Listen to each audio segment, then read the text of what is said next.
Every single day, over 2 billion people worldwide routinely reheat their leftovers. The general assumption is simple: if food is heated up thoroughly enough, it is automatically safe to eat. But that basic assumption is quietly compromising our long-term health. Here is a statistic I want you to truly consider: 1 in 6. That is the exact proportion of global cancer cases that researchers now directly associate with dietary factors, including the specific ways our food is stored, reheated, and ultimately consumed.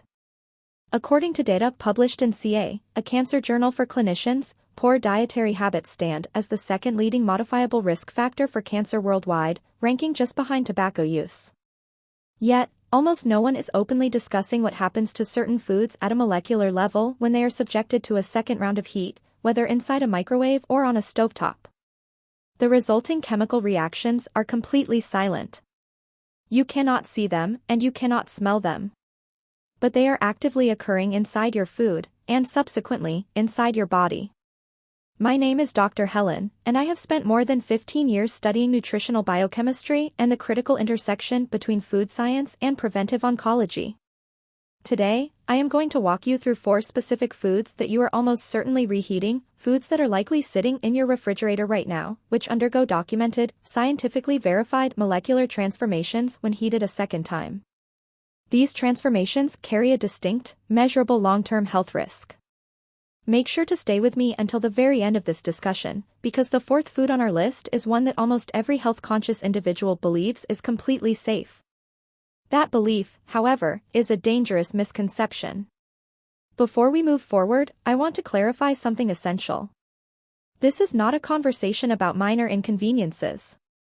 We aren't talking about a simple upset stomach or a temporary case of food poisoning. What we are analyzing is the slow, cumulative buildup of carcinogenic compounds inside your tissues over months, years, and decades. This is the exact type of silent cellular damage that goes completely unnoticed until it becomes exceptionally difficult to reverse. Malignancy rarely develops overnight. It is a gradual, step-by-step biological progression. The fundamental building blocks of that process, free radicals, advanced glycation end products, nitrosamines, and lipid peroxidation byproducts, frequently enter our systems not through industrial pollution or cigarette smoke, but directly from our own kitchens. The World Health Organization has formally classified several compounds generated during the reheating of specific foods as Group 1 or Group 2A carcinogens. Group 1 signifies conclusive evidence that a substance causes cancer in humans, while Group 2A indicates that it is probably carcinogenic to humans. These are not theoretical or vague anxieties. They are documented chemical reactions that occur on your stovetop or inside your microwave every time the wrong ingredients meet the wrong heating methods. What should concern us most is that the people at the highest risk are not those with unusual or reckless eating habits. They are ordinary individuals striving to make healthy, responsible food choices, consisting of lean proteins, fresh cooked vegetables, rice, and eggs. These are the exact 4 food categories we will examine today. After today, you will look at your leftovers in a completely different light. Before we unpack the list, let me briefly share why I am dedicated to analyzing this data. In an era saturated with conflicting online wellness advice, you deserve to know the background of who is providing your health information. I completed my medical training with a primary focus on internal medicine, followed by advanced fellowship research in nutritional biochemistry. Over the past 15 years, my laboratory work has focused specifically on how cooking techniques, prolonged heat exposure, and storage intervals alter the molecular architecture of macronutrients, creating byproducts that can interact with human DNA and disrupt cellular metabolism. For this discussion, I have cross-examined hundreds of peer-reviewed scientific papers. Every clinical claim I present is backed by published data from respected, high-impact journals, including Food Chemistry, the Journal of Agricultural and Food Chemistry, Carcinogenesis, and the Lancet Oncology. My goal is to translate these complex internal mechanisms into clear, accessible language, because the science is concrete and you have a right to understand it. I am not here to market a supplement line, nor am I trying to scare you into purchasing an online course. I am here because true preventive medicine begins with objective knowledge, and the data we are about to cover can genuinely help protect you and your loved ones. Before we address the specific foods, I need to provide a brief but absolutely vital introduction to baseline food chemistry. Please don't skip this part, it holds the master key to understanding every single example that follows. When food is cooked for the first time, heat triggers highly predictable, generally safe chemical changes. Proteins unfold and denature, starches gelatinize, and lipids emulsify. These are entirely standard, healthy processes. However, when you apply heat a second time to food that has already undergone these structural shifts, especially after it has sat in a refrigerator for hours or days, an entirely different cascade of reactions initiates. First, we have oxidation. Fats and proteins exposed to atmospheric oxygen during refrigeration become chemically unstable. When reheated, these fragile, oxidized molecules fracture further, degrading into dangerous compounds known as lipid peroxides and malondialdehyde, $MDA, both of which are thoroughly documented agents capable of inducing DNA damage. Second, the Maillard reaction goes awry. The Maillard reaction is normally a chef's best friend. It is what creates the savory flavor and golden brown crust on cooked dishes. However, when proteins and reducing sugars are repeatedly subjected to elevated temperatures, they generate advanced glycation end products, $AGs.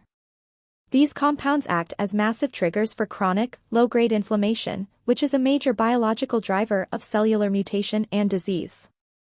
Third, toxic nitrite conversion. Certain foods, particularly specific vegetables naturally packed with inorganic nitrates, undergo a steady bacterial conversion while chilling in the fridge. When heat is reintroduced, these newly formed nitrites can easily transform into nitrosamines, highly reactive compounds that global health authorities classify as definitive or probable carcinogens. Oxidation, advanced glycation, and nitrosamine formation. Keep these three core biochemical pathways in mind as we count down our 4 foods, because you will see them reappear in every single example. Food number 1, reheated cooked rice. Rice serves as the absolute primary staple food for our planet, with over 3 billion people relying on it for their daily caloric intake. Consequently, billions of individuals reheat leftover rice every single day as a matter of cultural habit. However, this ordinary practice carries a hidden vulnerability that has less to do with the actual stove or microwave heat, and everything to do with the specific time frame the rice spends cooling down. As cooked rice drops in temperature, its moist, starchy architecture transforms into a near-perfect breeding ground for a resilient bacterium called Bacillus cereus. This is not a rare form of contamination. Its spores naturally inhabit raw rice grains. They easily survive initial boiling temperatures, and the moment the rice cools down, they awaken and multiply aggressively if left at room temperature or cooled too slowly in a dense container. When you reheat that rice the next day, the heat may successfully neutralize the living bacteria, but it completely fails to destroy the heat-stable emetic toxins they have already deposited into the starch. Those toxins survive the microwave, bypass the stovetop heat, and enter your digestive tract fully intact. While the acute risk of foodborne illness is well known, the long-term oncological concern is much more insidious. Bacillus cereus synthesizes a specific peptide toxin called cerulide. Modern laboratory evaluations have revealed that chronic exposure to cerulide can directly damage human mitochondria, the energy-producing powerhouses of our cells. Ongoing mitochondrial dysfunction is now recognized as a critical early biological event that can facilitate malignant cellular transformation, the exact process where a healthy cell gradually mutates. Additionally, repeatedly heating starches accelerates the synthesis of acrylamide, a chemical byproduct created when natural sugars interact with the amino acid asparagine under thermal stress. The International Agency for Research on Cancer, $ARC, explicitly classifies acrylamide as a Group 2A probable human carcinogen. The clinical solution, whenever possible, cook your rice fresh. If you must store leftovers, spread the hot rice thin across a shallow tray immediately after serving so it cools down rapidly. Place it in the refrigerator within 1 hour, consume it within 24 hours, and never subject it to a second round of reheating. Food number 2, reheated cooked chicken. Chicken represents the global gold standard for clean, lean protein. It is universally championed by physicians, sports nutritionists, and health-conscious families alike.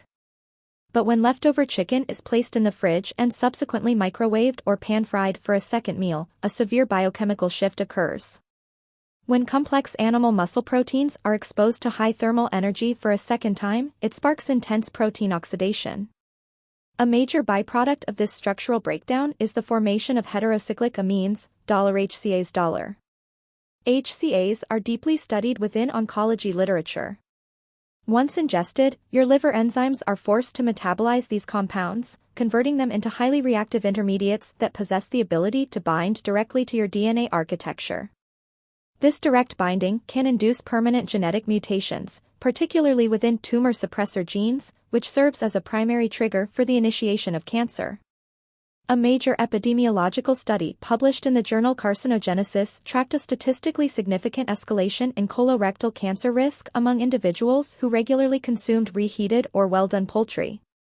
Furthermore, data analyzed by the Harvard T.H. Chan School of Public Health tracked a concerning correlation between the frequent consumption of reheated, processed poultry products and an elevated risk of pancreatic cancer, one of the most aggressive malignancies in modern medicine, carrying a 5-year survival rate of just 11%. Food number 3, spinach and nitrate-rich leafy greens. This category directly impacts individuals who take immense pride in maintaining an exceptionally clean, nutrient-dense diet. Spinach is universally celebrated as a superfood, loaded with iron, folate, magnesium, and protective antioxidants. And it is incredibly therapeutic, provided it is eaten completely fresh or consumed immediately after its initial cook. The danger introduces itself when cooked spinach is stored and reheated later.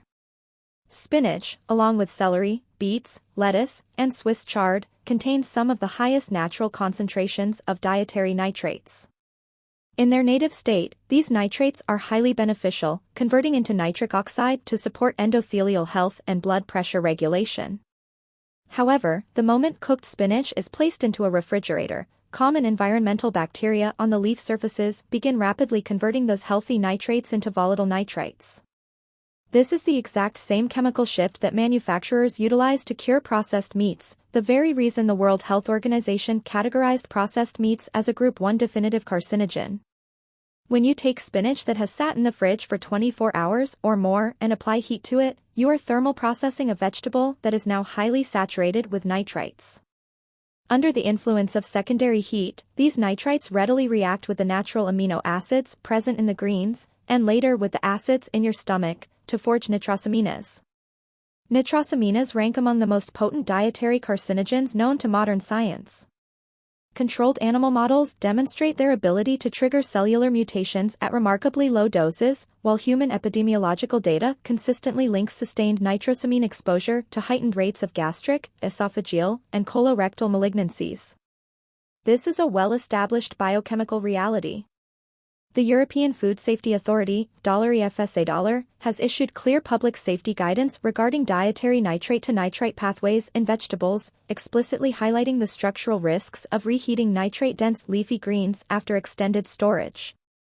The clinical solution: prepare your leafy greens fresh and enjoy them right away. If you happen to have leftover cooked spinach, consume it cold within a few hours. Do not refrigerate cooked greens with the intention of running them through the microwave or stove the following day. Food number 4, reheated eggs. As an incredibly complete whole food, eggs supply all 9 essential amino acids, vital choline for neurological health, selenium for antioxidant support, and key carotenoids like lutein and zeaxanthin. By almost every conventional metric, they are a nutritional powerhouse. However, reheating cooked eggs, especially scrambled eggs, frittatas, or omelets, creates a highly specific lipid problem that is rarely addressed in public health spaces. An egg contains roughly 13% fat, with almost that entire lipid profile packed directly into the yolk alongside heavy concentrations of cholesterol. During the initial cooking process, these delicate yolk fats undergo a baseline, manageable level of heat-induced oxidation. However, when that cooked egg cools down in storage and is reheated at a high temperature, those pre-oxidized lipids undergo secondary lipid oxidation at an accelerated velocity. The primary byproducts generated during this secondary thermal phase are malondialdehyde, MDA, and oxysterols. Oxysterols, which are explicitly oxidized forms of cholesterol, have become a major focal point in toxicology over the past decade. A comprehensive evaluation published in Food and Chemical Toxicology concluded that oxysterols exhibit aggressive pro-inflammatory, cytotoxic, and genotoxic effects on human cells. The word genotoxic is highly critical here. It means a substance is directly toxic to the genetic blueprint inside your cells, your DNA. By clinical definition, genotoxic agents are potent carcinogens because they can induce double-strand DNA breaks and permanent genetic mutations that initiate the long cascade toward cancer. Furthermore, exposing delicate egg proteins to rapid secondary thermal stress, particularly through the chaotic molecular friction of a microwave, causes severe, unnatural protein cross-linking. This alters the protein structure, making it highly resistant to your stomach's proteolytic enzymes. Research also indicates that the sulfur-rich amino acids naturally abundant in eggs, such as cysteine and methionine, can degrade under repeated thermal exposure. The resulting breakdown products generate intense localized oxidative stress along the delicate mucosal lining of your gastrointestinal tract. Persistent, chronic oxidative stress within the intestinal mucosa is one of the primary medical mechanisms linked to the development of colorectal cancer, the third most common malignancy worldwide, accounting for nearly 1 million deaths annually. The clinical solution: eggs are biologically designed to be consumed immediately after cooking. If you prefer prepping them ahead of time, boil them hard, store them with their protective shells fully intact in the fridge, and consume them completely cold. Never microwave scrambled egg dishes. The executive takeaway. When I first began analyzing the nutritional biochemistry papers surrounding reheated foods, carefully tracking the data on nitrosamine synthesis, HCA accumulation, and oxysterol generation, my overriding reaction wasn't fear. It was deep frustration. It is frustrating because this data isn't hidden. It is openly published in top-tier peer-reviewed medical journals.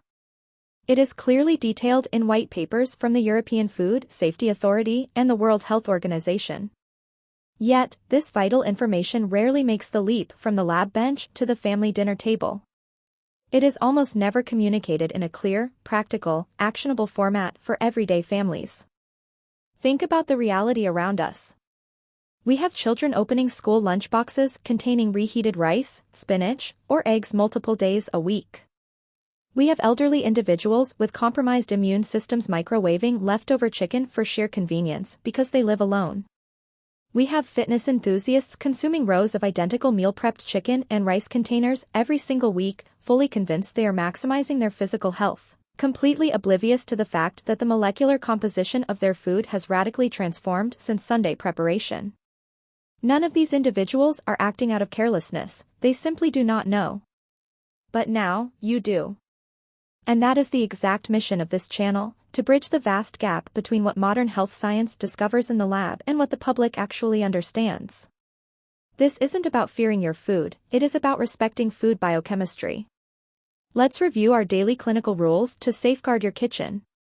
Rice protocol: cool cooked rice quickly by spreading it thin, refrigerate within 1 hour, consume within 24 hours, and limit to one single reheat. Poultry protocol: enjoy leftover chicken cold in wraps, sandwiches, or salads whenever possible.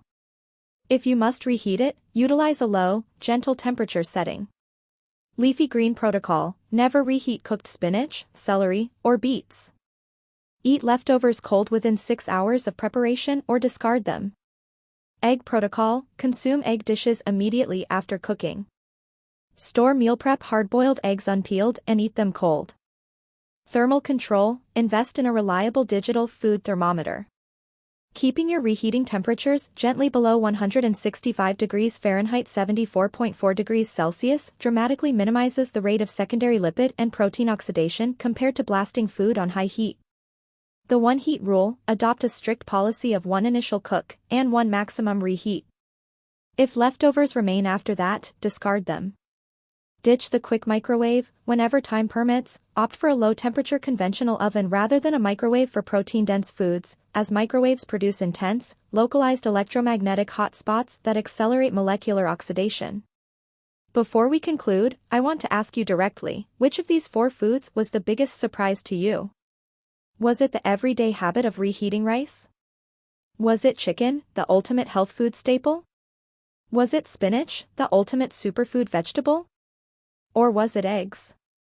Drop your thoughts in the comments below, and let me know if there is another specific food item you would like me to biochemically investigate in a future video. I review your comments closely to guide our future research.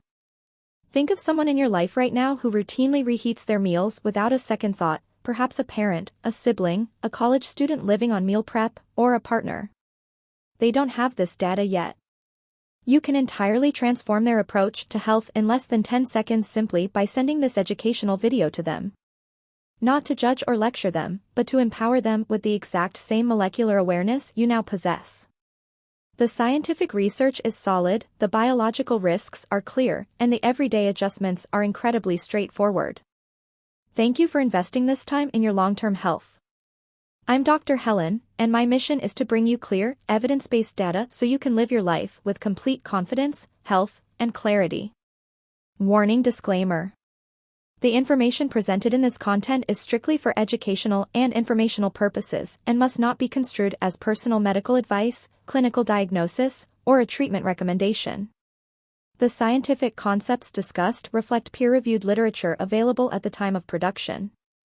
Food science is a rapidly evolving field, and clinical recommendations may adjust as new high-quality evidence emerges. Always consult your personal physician, a registered dietitian, or a qualified healthcare specialist before making significant modifications to your dietary or food.